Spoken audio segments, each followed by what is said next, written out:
আমি দেখেছি আরামবাগে কিভাবে দেশের প্রধানমন্ত্রী ভাই শান্তনু ঠাকুরকে ভালোবাসেন, আস্থা রাখেন। আমার সামনেই তাকে জিজ্ঞেস করছিল, শান্তনু, তামিলনাড়ুতে তোমাকে পাঠিয়েছিলাম, কেমন প্রোগ্রাম হলো বলো। তাই আজকে শান্তনু শুধু বঙ্গার নেতা নয়, বাংলার নেতা নয়, নরেন্দ্র মোদীজির বিশেষ আশীর্বাদ ধন্য শুভাশিস প্রাপ্ত একজন তরুণ মন্ত্রী। এটাই হলো নরেন্দ্র মোদীজির স্বপ্ন। তাই আজকে আমাদের আরো একটা আনন্দের দিন।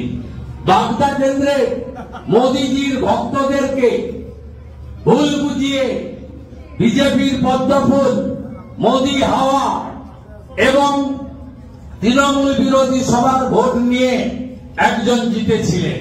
সেই লম্বা ছেলেটির নাম বিশ্বজিৎ দাস। বহু গুণে গুণান্বিত, গুণের আধার, তার গুণ বলে শেষ করা যাবে না। আজকে ওর জালও গেছে, গামছাও গেছে। কারণ এতদিন তিনি বিধানসভার ভিতরে বলতেন আমি তো বিজেপি, আর বিধানসভার বাইরে বনগা সাংগঠনিক জেলা চোরেদের পার্টি তৃণমূলের সভাপতি। একই অঙ্গে বহুরূপ, যাকে আমরা বলি না কাকতাড়ুয়া, বহুরূপী। এগুলো আমরা যাত্রা, নাটক, সিনেমাতে দেখতাম। কি সুন্দর বিধানসভায় আমার পাশে বসে আছে। আপনি কোন দলে? না, আমি বিজেপি। আর বনগায় বক্তৃতা, মোদী হটাও, বিজেপি হটাও। এখন কি হবে বিশ্বজিৎ ভাইয়া? পদত্যাগ করতে হবে তো, প্রথমে এমএলএ থেকে, তারপরে তো নমিনেশন ফিল আপ। এমএলএ সিটটা গেল তো, আমও গেল, ছালাও গেল, আমও গেল, ছালাও গেল। এমএলএ থেকে পদত্যাগ, তারপরে এমপিতে দাঁড়ানো, তারপরে গভর্নর হারা, তারপরে প্রাক্তন এমএলএ বিশ্বজিৎ দাস। শঙ্করাট্য যেখানে, আপনিও যাবেন সেখানে। অপেক্ষা করে থাকুন। সবাই প্রস্তুত তো? সব বুথে লড়াই হবে।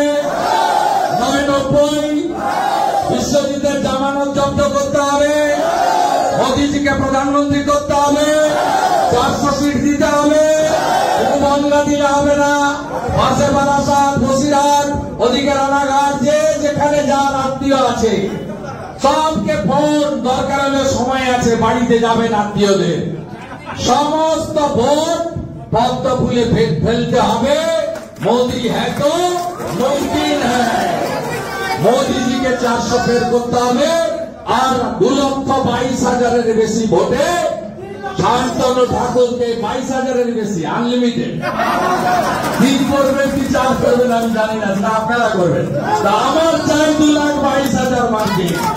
কথা দিচ্ছেন তো বিরোধী দল নেতাকে? নন্দীগ্রামে মমতাকে হারিয়েছি, কথা দিচ্ছেন তো? মোদীজির গ্যারেন্টি তো? এই গ্যারেন্টিতে আপনাদের কাজ করতে হবে। আমি 7টা বিধানসভায়, অন্তত 4টে বিধানসভায় ভাই শান্তনুর জন্য আসবো। আমার সঙ্গে আর্থিক সম্পর্ক, সিমেন্টিক রিলেশন, বড় নেতারাও আসবে দিল্লি থেকে। 75 বছরের লড়াই শেষ হয়ে 19 সালে আইন পাস হয়ে গেছে লোকসভা, রাজ্যসভা। আমরা অত্যন্ত আশাবাদী যে ভোট দিতে যাওয়ার আগে আরেকবার ডঙ্কা বাজিয়ে অভিনন্দন যাত্রা আমরা করার সুযোগ পাবো। মোদীজিকে আর অমিত শাহজিকে আমরা ধন্যবাদ জানাবো। কয়েকদিনের মধ্যেই শোভাযাত্রা করে ডঙ্কা বাজিয়ে আর জয় হরি বলে। সবাই ভালো থাকবেন। ভারত মাতা কি।